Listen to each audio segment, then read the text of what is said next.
O Foro Metropolitano da Foz do Rio Itajaí-Açu realizou uma série de entrevistas com pré-candidatos a deputado federal das cidades que fazem parte da nossa região. Foram convidados à entrevista os que manifestaram seu desejo de serem pré-candidatos ao cargo de deputado federal, tenham sido as candidaturas homologadas em convenções partidárias ou não. A ordem das entrevistas foi definida de acordo com o cronograma de gravações e a disponibilidade de cada pré-candidato. As entrevistas foram todas gravadas ao vivo e serão respeitadas as paridades de tempo para cada pré-candidato. Como diferencial que apresentamos a você que nos assiste é a possibilidade de participação perguntando diretamente ao pré-candidato. Foram selecionadas algumas perguntas a serem passadas aos pré-candidatos de acordo com as temáticas que o Foro Metropolitano atua. Essa iniciativa faz parte do nosso objetivo institucional como organização social que representa os moradores da região da Foz do Rio Itajaí-Açu. Buscamos com isso motivar cada eleitor a escolher um deputado federal que atenda aos nossos pleitos e sabemos que esse é o momento para mostrar a força da nossa região votando em candidatos da nossa terra que poderão somar esforços para solucionar os problemas que tanto debatemos em nossas famílias. Desejamos com isso oferecer mais um serviço de esclarecimento ao eleitor para que possa, de forma bem consciente, eleger quem irá representar a nossa região na Câmara Federal nos próximos 4 anos. Muito bem, então, feitas essas considerações, estamos iniciando mais uma rodada de entrevistas com os pré-candidatos a deputado federal aqui da nossa região. E hoje temos a satisfação de receber o pré-candidato Paulo Roberto Barreto Bornhausen, também conhecido como Paulinho Bornhausen. Ele que nasceu em 19 de setembro de 63, é filho de Jorge Conder Bornhausen e de Eudeia Barreto Bornhausen. É casado e pai de 3 filhos. Já foi deputado federal, secretário de Estado por algumas vezes. Hoje coordena o projeto Inova Anfre aqui da nossa região e está colocando seu nome à disposição, então, para concorrer à vaga de deputado federal. Tudo bem, Paulinho? Como vai? Tudo bem, Rafael Maia, muito obrigado. Obrigado pela oportunidade que o Foro Metropolitano da Anfre me dá para que a gente possa conversar um pouco nesse momento de pré-candidatura e falar um pouquinho aí sobre futuro também. Só corrigindo, eu sou pai de 4 filhos, né? Eu sou pai também da Maria Antônia, com 3 anos. Pode ser que o currículo aí não esteja atualizado, mas essa é a atualização.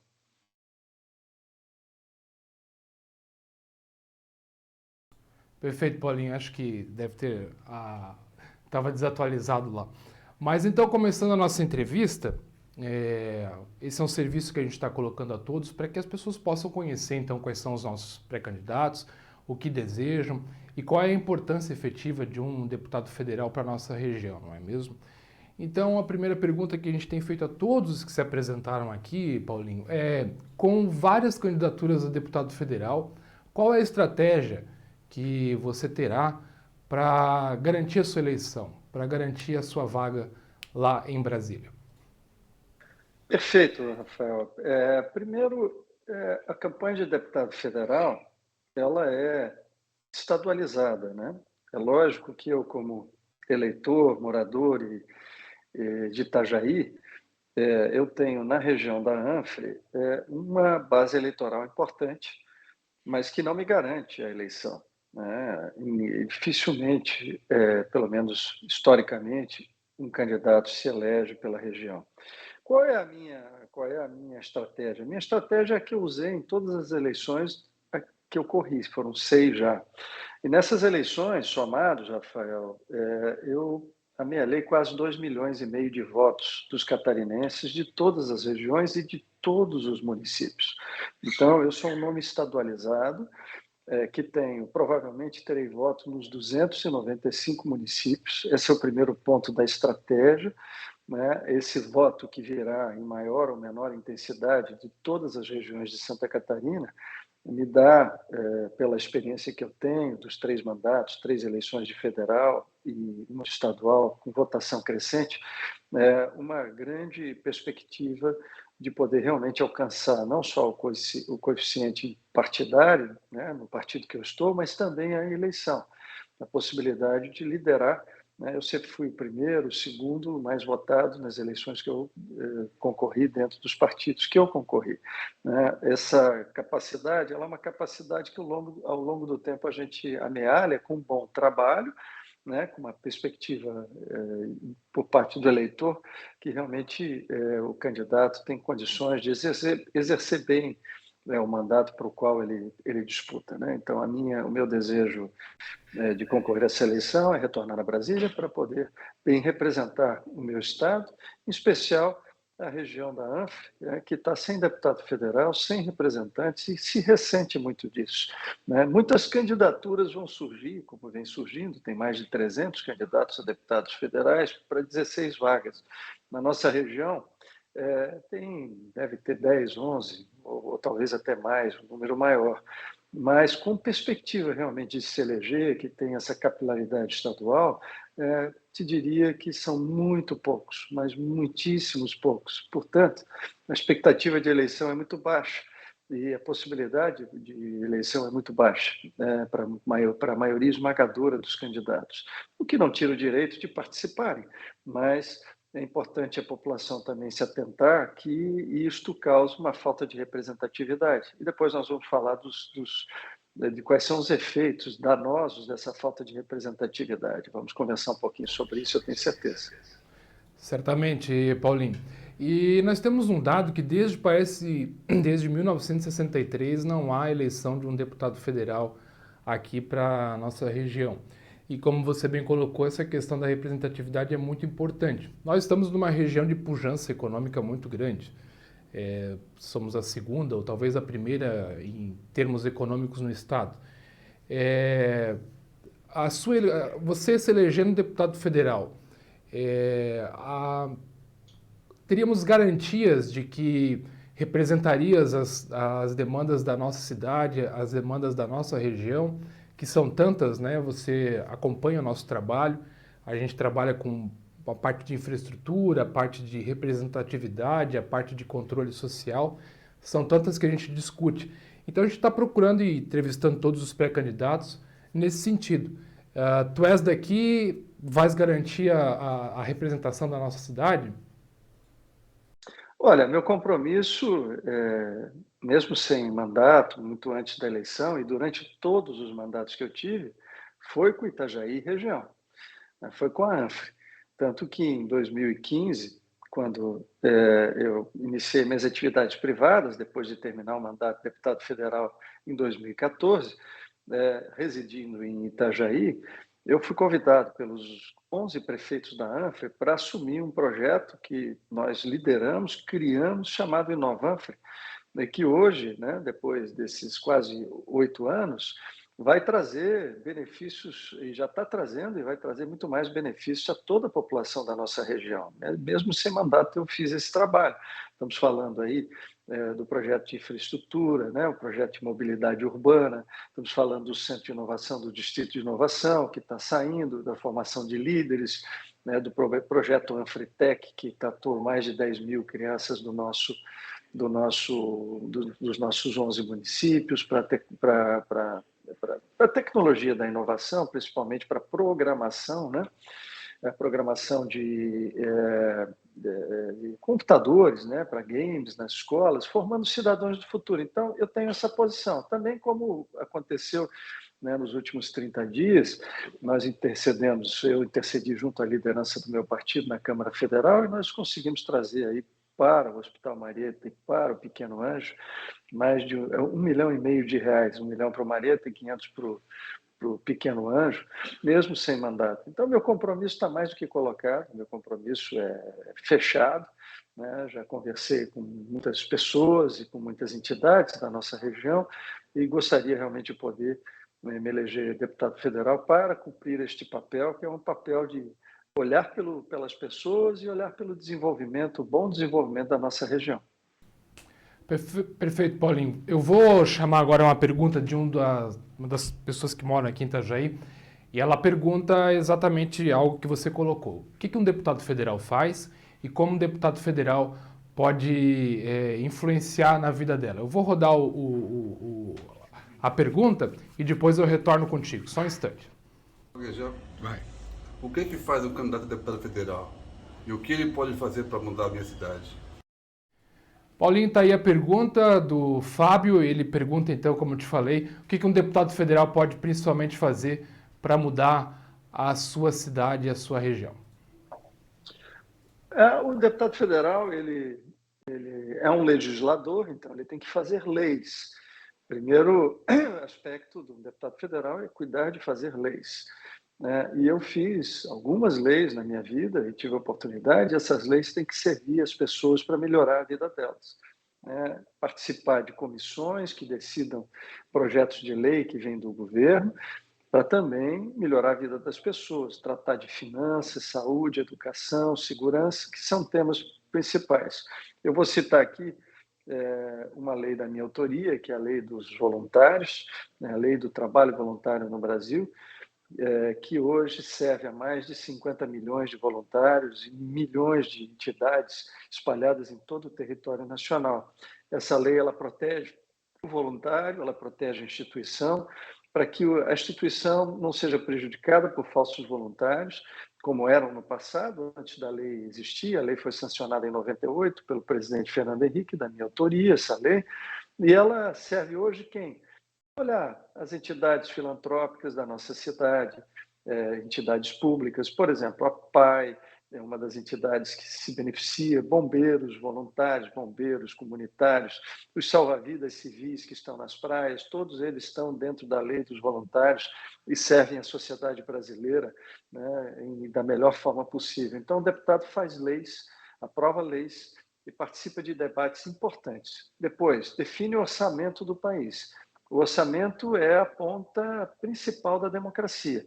O voto e o orçamento fazem com que o regime democrático tome forma.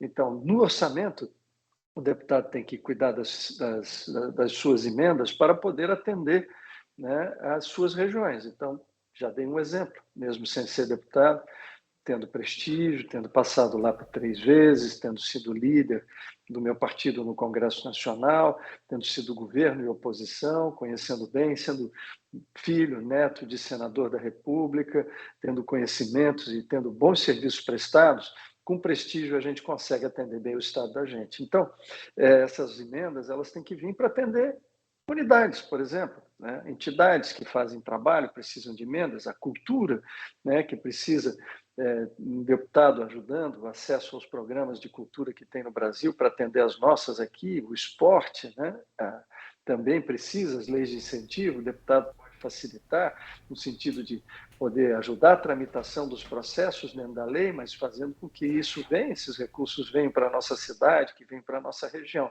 Né? Na mesma vez, o esporte é igual, né? E também na educação, lutar por coisas que sejam importantes, na tecnologia, na inovação, trazer recursos para que os nossos filhos, né, nossos cidadãos das nossas cidades, os jovens principalmente, tenham uma nova profissão do futuro, podendo trazer recursos para cursos técnicos, para atender as pessoas. Eu diria para você que essas funções já são funções muito importantes. E a outra... Paulinho, tu abordou um tópico muito interessante que eu também queria abordar contigo. Essa questão da representatividade do orçamento. Parece que, pelos dados que nós temos, esse ano, parece que a região sul do estado recebeu 9 milhões em emendas de deputados federais lá em Brasília. A nossa região, apenas 300 mil. Então, nós temos, como a gente está colocando aqui, o início dessa nossa conversa, essa crise de representatividade muito grande.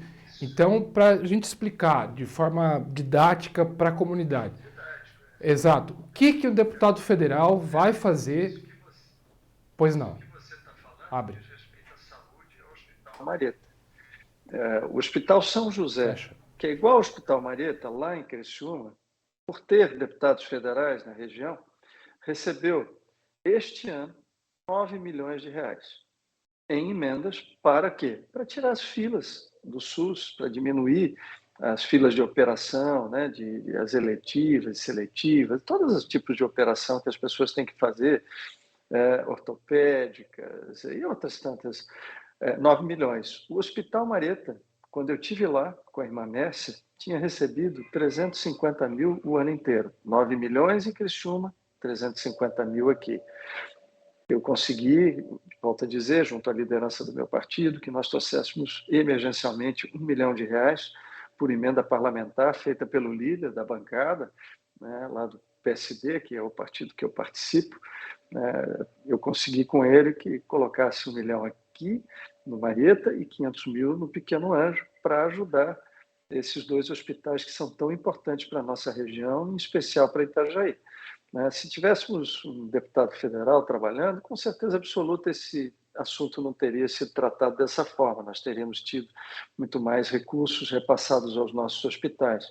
Por isso a importância da representatividade, por isso a importância de fazer um voto útil pela nossa região, mas o voto útil não é para quem é da região, é quem tem compromisso com a região, e esses compromissos têm que ser claros, como eu estou assumindo aqui, e mais do que isso, a pessoa tem que ter condições de se eleger, porque se a pessoa está apenas correndo a eleição, uns para tirar férias dos serviços públicos, outro para fazer o projeto futuro de eleição municipal, para ter um nome conhecido, esses votos começam a se dispersar. Então, tem muitos candidatos, a maioria não vai se eleger. Essa é a regra. Então, é importante que as pessoas que estejam me vendo atentem para isso. Às vezes a gente gosta ou não gosta do tipo da pessoa e tal, mas isso não significa que você não tenha que ter o deputado, seja do centro, da esquerda, da direita. O importante é ter várias representações. Agora, é difícil se eleger deputado federal. Conseguir 80, 100 mil votos, não é muito fácil. Significa, por exemplo, na cidade de Itajaí, que 100% dos eleitores, dos votos bons de Itajaí, votassem num candidato para elegê-lo. Isso não vai acontecer. Por isso que é importante a gente cuidar bem disso para não se perder. Volto a dizer, as verbas que vêm das emendas do orçamento, dos deputados, as coletivas ou não, elas são super importantes para a manutenção de equipamentos públicos, como os hospitais públicos, construções de creche, construção de postos de saúde, manutenção. Esses recursos realmente vão fazer muita falta se nós não tivermos um deputado federal na nossa região, e, aliás, já estão fazendo falta. Ótimo. Paulinho, já que a gente entrou bastante nesse assunto do Hospital Marieta e do Hospital Pequeno Anjo, tem uma pergunta de uma cidadã aqui de Itajaí que ela quer fazer para os pré-candidatos.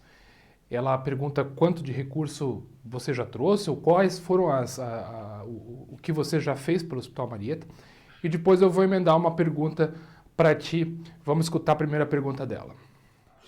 Quanto de dinheiro o senhor já trouxe para a nossa região, o Hospital Marieta e o Hospital Ruth Cardoso? Retornando aqui, então, como te falei, ela pergunta o que você já fez pelo Hospital Marieta. E eu tenho uma outra pergunta que eu queria emendar nisso. Por qual razão a gente tem o Complexo Madre Teresa construído ali, para quem passa ali muitas vezes vê que já até partes do reboco já caíram. Seria o maior hospital público do estado de Santa Catarina que ainda não entrou em funcionamento. O governo do estado tem alguma responsabilidade? Um deputado federal, ele pode, de alguma forma, Paulinho, interceder para que o Complexo Madre Teresa efetivamente comece a funcionar? Sim, te respondendo as duas numa vez só. É preciso ter um deputado federal que traga recursos para o Marieta, seja para o atendimento das pessoas, seja para equipar e abrir o hospital, manutenção, a nova ala da Madre Teresa, que é o novo Hospital Marieta. Eu tenho disponibilidade ao longo dos anos, em todos os mandatos que eu tive, eu sempre coloquei recursos, foram milhões e milhões colocados no Marieta, como esse último agora, mesmo fora do mandato, R$ 1 milhão, que chegaram lá antes do dia 2 de agosto, foi no dia 30 de... Não, antes de julho, foi dia 30 de julho, 30 de junho, desculpe, esse recurso chegar em caixa do hospital.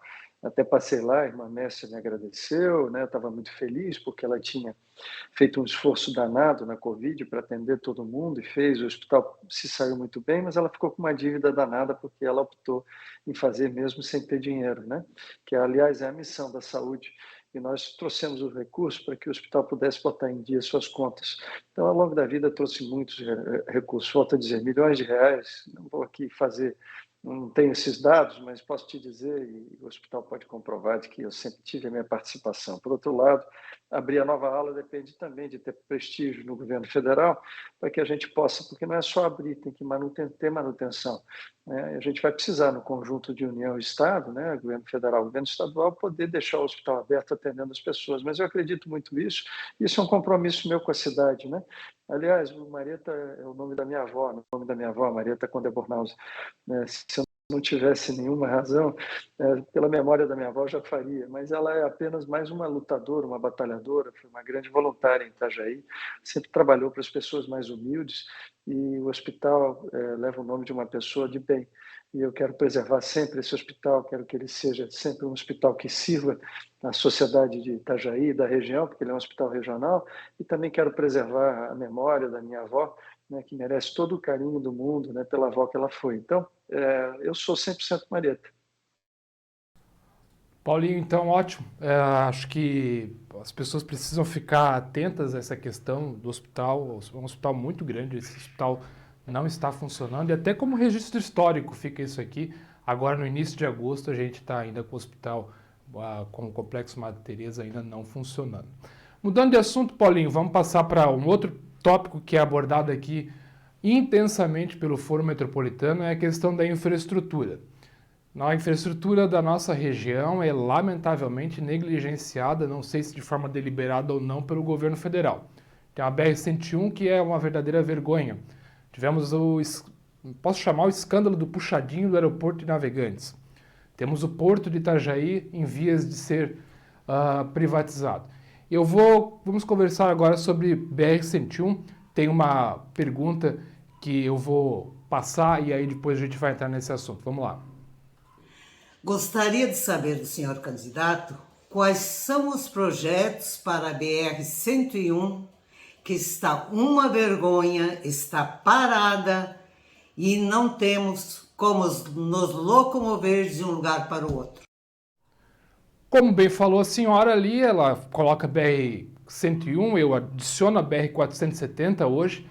Ela diz que não existem projetos, que a BR-101 está parada, é uma verdadeira vergonha. Deputado federal eleito, como Paulinho Bornhausen pode fazer para que esse gargalo de infraestrutura da nossa região, que é a BR-101, e eu sempre coloco 470, muito embora seja uma rodovia de ligação com o Vale e o Alto Vale, muita coisa também passa por ali da nossa riqueza. O que um deputado federal pode fazer para nos ajudar, Paulinho?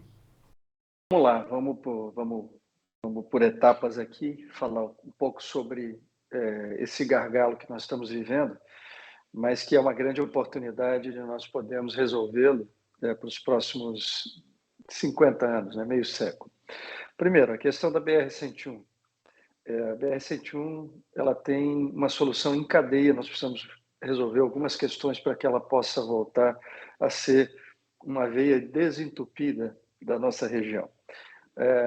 Primeiro, são questões paliativas. Um deputado federal ele precisa lutar ante o DENIT lá em cima, com a NTT e com a concessionária, para que a gente imediatamente faça a construção da terceira pista no trecho Pissarras, Porto Belo, que a gente tenha a terceira pista como foi feita na Grande Florianópolis, que é uma terceira pista que permite você duplicar a capacidade da pista atual. Significa usar os acostamentos dos dois lados para fazer essa terceira pista. Isso já é viável, foi feito na Grande Florianópolis, nós precisamos imediatamente fazer aqui. 2, fazer as vias marginais. Precisamos de Pissarras até Tijucas, termos as vias marginais feitas dos dois lados. Né? Tijucas, quando eu falo, é na divisa com Porto Belo e Tijucas. Nós precisamos imediatamente. Se isso for feito, hoje, para vocês terem uma ideia, a velocidade média em hora de pique na 101 é 10 km por hora. 10 km por hora. Significa que a pessoa pode levar em torno de 3 horas para atravessar Pissarras e chegar em Porto Belo. Com essas medidas paliativas, mas necessárias, nós vamos aumentar para 50 km por hora. Portanto, aumenta a velocidade média em 5 vezes. Esse é o primeiro remédio, essa é a primeira ação que precisa ser tomada, já está sendo discutida isso com o DENIT, mas precisa acelerar essa ação. A partir de 1º de janeiro, se eu estiver lá, eu vou pegar isso embaixo do braço até que se decida, até porque isso precisa mexer no pedágio. Né? Menos de R$1 resolve essa situação. E em pouco tempo a gente tem ela amenizada, né? Não resolve de vez. A solução para 101 é o contorno, como está sendo construído na Grande Florianópolis, um contorno da região de Itajaí. Nós precisamos iniciar logo isso, porque isso tem questões ambientais, traçado, mas já tem uma forma de a gente fazer, e eu defendo que isso seja feito intermunicipal, pelo consórcio Inovanfre, lá pelo Sinanfre. Por quê? Porque esse é um problema dos nossos municípios, né? Eu acredito que o governo do Estado e o governo federal vão levar 20, 30 anos. Nós, em 5, 6 anos, resolvemos um problema entre os municípios. Eu vou liderar isso, né? Não tenho dúvida disso, e depois vou explicar o que eu estou liderando já em termos de infraestrutura da região, para que a gente possa acreditar que é possível fazer, né? Desde que se tenha ousadia e se pense grande. A 470 é outra questão fundamental. A bancada de Santa Catarina, e a partir do ano que vem, se eu estiver lá, vai colocar recursos de emendas de Santa Catarina na 470. A bancada federal tem mais de 1 bilhão de emendas coletivas por ano, que ela acaba pulverizando pelo estado inteiro. Como nós não temos deputado aqui, e também não tem representação na região de Blumenau, o que acontece? Esse dinheiro não fica aqui. Esse dinheiro não vai para 470. Nós precisamos terminar de Navegantes a Indaial, é um corredor importantíssimo para a geração de oportunidades, emprego e renda para as pessoas e salvar vidas, né? Porque a estrada como está hoje, infelizmente, é uma carnificina. Então, esse é o ponto da 470. Nós temos que acelerar as obras e terminar logo isso e planejar, né, já a obra que vai até Rio do Sul, região de Rio do Sul, lá no Alto Vale, até a 116, porque ela precisa sair, né? Ela precisa ser feita, né? Isso é uma ligação, o Vale do Itajaí, a qual nós pertencemos, a região da Anfre, né? O Grande Vale Europeu, ele é a maior região, é a mais forte, a mais rica de Santa Catarina, onde tem mais gente, e não é possível que a gente não consiga fazer as obras de infraestrutura. Depois vem a questão da pista do aeroporto. A pista do aeroporto, ela tem uma função econômica importante, a integração entre o porto e o aeroporto para carga, é verdade, mas ela tem uma outra também muito importante, que é pouco falada, que é a questão de você liberar a cidade de Navegantes e liberar a cidade de Itajaí para as construções. Hoje, o cone de aproximação da atual pista do aeroporto impede que várias regiões de Itajaí e Navegantes possam ser construídas com prédios. O que acontece? Menos construção, menos emprego, menos renda, menos IPTU para o município e regiões inteiras que não podem se desenvolver. Portanto, a pista é uma luta que, aliás, eu parabenizo aqui ao Foro, né, que juntamente com a Procuradoria do Estado entraram com uma ação no Supremo Tribunal Federal, fazendo com que a União compense a retirada da pista, da segunda pista de Navegantes, que foi para Curitiba, e faça a nova concessionária aqui colocar essa pista. A pista tem essa dupla função, uma função econômica, por um lado, no transporte de logística, e no outro, na construção dentro das cidades, na capacidade de desenvolvimento. O terceiro ponto é o porto, né? Nós temos que torcer para que a licitação seja feita ainda esse ano, que tenha um novo proprietário, né, do porto, um novo concessionário no Porto de Itajaí, e que garanta a abertura da barra para os navios até 366 metros, em que a gente possa ter a dragagem sempre feita, uma autoridade portuária em consonância com todos os terminais. A nossa região é o segundo complexo portuário do Brasil e tem capacidade de crescer muito ainda com Navegantes e Itajaí, mas precisa que essa licitação saia e tenha um vencedor ainda em dezembro para que tenha um novo proprietário, um novo concessionário, quer dizer, não proprietário, um novo concessionário e que gere mais oportunidade de renda para a nossa gente. E tem o último assunto que eu quero tocar, que é o assunto da mobilidade, paralelo a 101, a 470, ao contorno viário da nossa região. Nós temos que executar o projeto Inovanfre, temos que executar o transporte público intermunicipal de... Paulinho, nós temos uma pergunta sobre esse aspecto e eu vou fazer essa pergunta de uma telespectadora que ela fala sobre a integração entre Itajaí e Navegantes E eu quero deixar mais uma vez registrado, você veja que nós estamos durante todo esse tempo conversando, e você que está em casa precisa tomar uma decisão consciente. Muitas vezes nós negligenciamos as eleições para deputado, para vereador, mas veja a importância de um membro no poder legislativo, no deputado. Tudo que foi falado aqui agora, as emendas, esse dinheiro todo que não é repassado para a nossa região por falta de representatividade. Então você em casa precisa ter cuidado e diligência para quando for fazer escolha candidatos da nossa gente, escolha candidatos da nossa cidade, faça o voto útil, isso é muito importante. Essa região e que tenha perspectiva de se eleger. Né? Às vezes tem muita gente boa, capaz, mas que não tem a capacidade de obter votos necessários para se eleger, porque 100 mil votos para deputado federal não é um voto que se conquiste em 5, 6 municípios no entorno da nossa região. É necessário se ter capacidade de fazer voto em mais de 200 municípios do estado para poder chegar nesse número. Então, assim, vamos chamar a atenção, Rafael, para o nosso telespectador, né, para quem está nos ouvindo, para quem está nos vendo, que assim, não é brincadeira. O prejuízo de não ter um deputado federal na região significa não ter atendimento no Mareta, não ter obra de infraestrutura, não ter obras de mobilidade urbana, a incapacidade de resolver os seus problemas, porque você não terá uma parceria com o governo federal que seja firme e forte, né, com as prefeituras municipais. Então, o deputado estadual tem que fazer isso. Além do mais, tem que saber andar em Brasília. Não basta ter boas ideias, né? Não basta ser apenas sonhador. Tem que sonhar, tem que ouvir, aprender, planejar, executar e entregar. Então, é importante que se procure pessoas que tenham poder de entrega, sejam elas de qualquer espectro político, mas que tenham entregas comprovadas, né? Então, assim, eu acredito que essa é uma questão que tem que ser bem discutida para o voto útil. O voto útil é aquele que vai realmente trazer resultado. Sem dúvida. Então, compromisso com a cidade, com a região e capacidade de se eleger para você não jogar o seu voto fora. Paulinho, e como bem colocado, você estava falando, nada contra as demais candidaturas em todo o estado. Acho que nós somos democráticos, mas nós temos que saber efetivamente a escolha. E essa série de entrevistas está sendo muito esclarecedora para a população da nossa região, para ver exatamente, olha só, a condição que nossas cidades estão por falta de representação.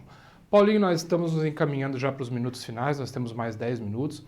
Eu não posso deixar de fazer a pergunta da pessoa que fala lá sobre a integração entre Itajaí e Navegantes, que muitas vezes, Paulinho, é utilizado, e eu tenho falado com os demais entrevistados, essa travessia Itajaí-Navegantes é utilizado de forma política, né? Vamos rodar a pergunta dela e aí depois a gente faz o arremate e já vai fazendo os encaminhamentos. O que você vai fazer efetivamente sobre a travessia Itajaí-Navegantes? Muito bem, então hoje nós temos uma travessia realizada por uma empresa, uma balsa, e temos a ponte da BR-101 que nós já colocamos, está com um gargalo muito grande. Enfim, deputado federal pode influenciar nisso, Paulinho? E se pode, como vai poder influenciar nessa circunstância? Olha, o cidadão Paulo Bornhausen já influenciou, né, sem ser deputado. Em 2015 assumiu o Inovanfa, iniciamos um projeto de mobilidade para a região, esse projeto está pronto, aprovado pelo Banco Mundial, aprovado pelo governo federal no COFIEX, sem botar dinheiro, o governo federal e o governo estadual não estão colocando dinheiro, não precisa. As prefeituras vão financiar o projeto, é um projeto 100% elétrico, de interligação dos 11 municípios com BRT entre Camboriú e Navegantes, que vai proporcionar um transporte de qualidade a nível mundial. É um sonho da nossa gente, que é tão sonho que as pessoas nem acreditam que vai acontecer, mas vai acontecer. A partir de 23 inicia o processo de construção. E aí tem uma passagem, um túnel, que liga Itajaí a Navegantes, que vai proporcionar que as pessoas possam fazer a travessia a pé, possam fazer de bicicleta, de moto, de carro e também de ônibus pelo BRT, que vai ter conforto, né? É um transporte a preço módico, que a pessoa vai poder se andar com previsibilidade de tempo em todos os lugares. Isso vai transformar, revolucionar a nossa região, vai fazer com que cada vez mais pessoas venham viver, morar, e que nós que moramos e vivemos sejamos bem atendidos. Isso é uma revolução, as pessoas talvez não captaram isso ainda. E a questão da ligação por túnel, ela é muito lógica. Você não consegue construir uma ponte com um vão de 70 metros para que o porto continue existindo, porque se você faz uma ponte baixa, o navio não passa. Então não adianta nada. Então nós precisamos fazer o túnel. Infelizmente, não é a questão, é mais barato a ponte do que o túnel. Eu tenho lido aí algumas pessoas dizendo isso. Não é preço, é viabilidade econômica para a região. Então, está levantada a viabilidade, o túnel é viável, o túnel ligará, saindo do Imaruí até o lado da Leardini, do lado de Navegantes. Será um túnel que vai passar o BRT, vão passar automóveis, contêineres, e vão passar os pedestres e bicicleta com ciclovia, né? Terá um pedágio, mas não para as pessoas, não para as bicicletas, e quem tiver no transporte público também não vai pagar. Outra coisa, não dá mais para viver de ferryboat. A questão dos ferryboat está esgotada. Nós precisamos de uma solução definitiva para toda a cidade, para toda a região, né? Para Itajaí e para Navegantes. Então, assim, eu sou entusiasta. É um programa que vai alocar 360 milhões de dólares, né, na nossa região. São mais de 2 bilhões de reais em obras, que vão começar no ano de 2023 e vão terminar entre 28 e 29. Então, nós vamos ter essa travessia no final desse tempo. Parece muito tempo, mas vai passar rápido. O mais difícil foi projetar. O mais difícil foi fazer com que o Banco Mundial, que é o banco dos bancos, acreditasse num projeto construído e feito na ANFRE, em Itajaí. É um projeto nosso, não tem governo federal, não tem governo estadual, é 100% de empoderamento regional. E essa é a minha tese. Tem muitas coisas que nós não temos que trazer de Brasília nem de Florianópolis, porque eles não têm interesse em fazer. Algumas nós precisamos, outras não. Essa, por exemplo, dá para fazer sem eles. E é isso que nós vamos fazer. Então, eu deixo aqui no final uma palavra de fé, né, de fé realmente, né, no futuro da nossa região. E se eu tiver a oportunidade de estar em Brasília a partir de 1º de janeiro do ano que vem, eu serei um entusiasta para que a gente possa resolver problemas históricos da nossa região. E as pessoas dizem, Paulo, mas como é que eu vou acreditar? Todo mundo promete muito. Olha, eu sou um cara de entrega. E sou um cara de entrega para valer. Você que conhece a Volvo e o Sean Grace, você que está vendo, né, que participou, que ninguém acreditava que sairia, Volta ao Mundo passando na nossa região, você que está olhando e vendo aí a Marina de Itajaí, uma obra maravilhosa que gera emprego e renda, né, para a nossa cidade, empresas que vieram se instalar de construção de barcos, estaleiros, pode botar aí na minha conta isso, um sonho que virou realidade, que nós entregamos. Quando você vai para o norte do estado, saindo aqui de Itajaí, passa na BMW, liderei do início ao fim a vinda da BMW, trouxe a BMW para Santa Catarina, posso dizer isso, né? Não tenho dúvidas do que eu estou dizendo. Né? Quando você vai no Centro de Inovação, distrito de Itaipava, que ainda não está entregue, mas já tem 13 em funcionamento no estado, que vai gerar emprego e renda para as pessoas da nossa região. Está lá a Minha Digital. Quando você vê o Juro Zero, você que é microempreendedor individual, programa que eu montei em 2011 na Secretaria de Desenvolvimento Econômico, que empresta dinheiro de Juro Zero de verdade, né? Você que tem microempresa, que participou da Nova Economia, o programa que nós montamos, 2.409 empresas atendidas no estado de Santa Catarina, do chão de fábrica à comercialização, pequena empresa, microempresa atendida. Das 50 empresas que nós levamos para os Estados Unidos, uma foi vendida por 100 milhões de dólares, empresas que chegaram lá e levaram o DNA catarinense. Né? Você que, né, anda pela cidade de Itajaí, pela nossa região, tenho certeza absoluta que você sabe a importância de ter uma boa representação política. Vamos tirar picuinha. O cara riu, não riu, eu sou rio, é mais amigo, menos amigo. Não, ele sabe fazer o trabalho dele, ele é ficha limpa. Esse é outro trabalho que eu fiz, aprovação da ficha limpa. É ficha limpa, merece o apoio, tem capacidade de chegar em Brasília e representar bem o meu estado, a minha cidade. É esse que você tem que votar. E mais, tem capacidade de se eleger, tem capacidade eleitoral, né? Faz votos em mais de 100, 200 municípios para poder realmente trazer esses votos? É isso que você precisa perguntar e vamos acreditar, né? Eu acho que é um ponto super importante, não tenho dúvidas que a gente vai poder, ao longo do tempo, se Deus quiser, aí, quando vier a campanha, falar com mais catarinenses, mais pessoas e quem sabe aí, né, ter a oportunidade de voltar a representar o meu estado e principalmente a minha região, a região da ANF Itajaí. Ótimo, Paulinho. Então, o pré-candidato Paulinho Bornhausen, a gente agradece imensamente a tua disponibilidade em vir dialogar com o público. Acho que essa é a missão principal que a gente tem aqui, é de dialogar com as pessoas em casa mesmo e esclarecer para elas a importância de uma eleição correta para deputado federal e para deputado estadual. A gente agradece imensamente aí, desejamos sorte na convenção e na sua campanha, que tenha os votos suficientes e que seja eleito, então, deputado federal aqui por Itajaí, para a nossa região. Muito obrigado, Paulinho. Eu que agradeço, muito obrigado, Rafael.